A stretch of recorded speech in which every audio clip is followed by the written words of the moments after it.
नमस्ते, प्रणाम, स्वागत है आप सभी का मेरे चैनल में। आइए दोस्तों बात करते हैं खबर के बारे में। समर सिंह का ये गाना रिलीज हुआ है 6:30 पे और इस गाने का नाम है गड़िया बलम से कैसे लड़ी और ये काफ़ी अच्छा सॉन्ग है और ये रिलीज कर दिया गया है 6:30 बजे समर सिंह की आवाज़ में। अब हम बात करते हैं गुंजन सिंह का एक गाना आया था विवाह स्पेशल, वो 20 मिलियन क्रॉस हो चुका है बहुत ही जल्द और बहुत बड़ा रिकॉर्ड बनाया है गुंजन सिंह की आवाज़ में। इसकी जानकारी खुद उन्होंने अपने सोशल साइट पे दी है पोस्टर जारी करते हुए और ये गाना काफ़ी अभी भी अच्छा चल रहा है, काफ़ी मार्केट बनाया हुआ है।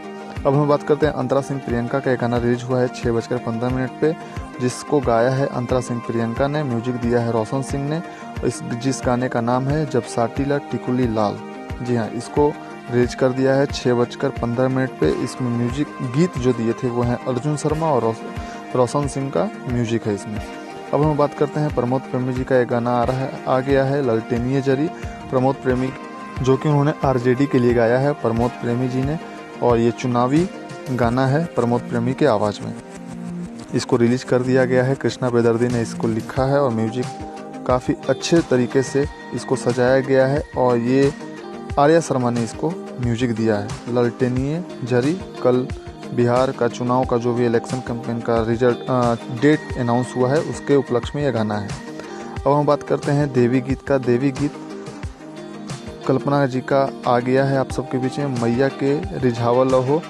ये गाना गाया है कल्पना पोटवारी ने, बहुत काफ़ी दिनों बाद कमबैक किया है देवी गीत के द्वारा। टीम्स फिल्म भोजपुरी पे इसको रिलीज किया गया है, आप लोग जाकर जरूर सुने। पावर स्टार पवन सिंह का खोजेला कुंवार गाना लगभग 4 मिलियन होने वाला है और ऑडियो और वीडियो इसका लगभग 2 मिलियन व्यू क्रॉस कर चुका है। पोस्टर पे आप देख सकते हैं खोजेला कुंवार, इसको रिलीज किया गया था वेब म्यूजिक से। काफ़ी अच्छा सॉन्ग था और बहुत जल्द ये आगे आगे बढ़ रहा है। अब हम बात करते हैं प्रेम की नैया है राम के भरोसे। एक फिल्म का शूटिंग शुरू हो चुका है, सीपी भट्ट जी नज़र आ रहे हैं सामने।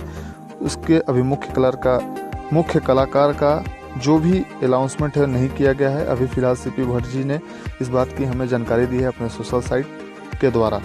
दोस्तों, आपको ये मेरी खबर कैसी लगी कृपया मुझे कमेंट बॉक्स में बताएं। अगर कोई भी त्रुटि हो तो मुझे कमेंट में बता सकते हैं, मैं उसे जल्द से जल्द समाधान करने की कोशिश करूंगा। मिलूंगा आपसे नए एपिसोड नए न्यूज़ के साथ। फिलहाल के लिए इतना ही। भोजपुरी दर्पण को सब्सक्राइब जरूर करें, शेयर जरूर करें, लाइक जरूर करें और इस तरह के खबर के लिए बने रहिए भोजपुरी दर्पण के साथ। थैंक यू, धन्यवाद।